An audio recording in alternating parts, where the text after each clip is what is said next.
I'll show you how you can actually make money on Zillow and Airbnb. Now, the strategy we're going to be doing is that we're going to buy property for a low price. Maybe the property won't look good. The property might be distressed, but that's what we want. We want the low price. And then what we're going to do is that we're going to fix it up and then we're going to rent it out in Airbnb, right?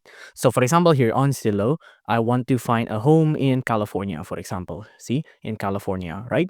Now, you can see all of these homes are pretty expensive, right? Like 3,000.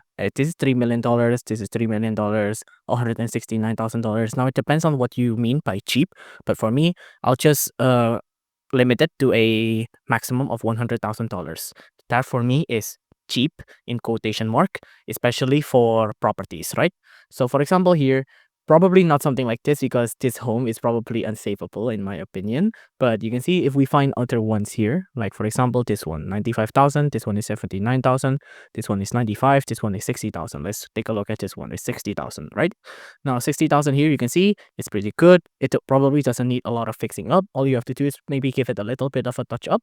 But basically, you'll buy this and then you'll mark it up and then rent it out in Airbnb, right? So for example, here we see a couple of other rental place here on Airbnb. This is the concept. For example, here, this is about 2 million rupiahs, which is about $150.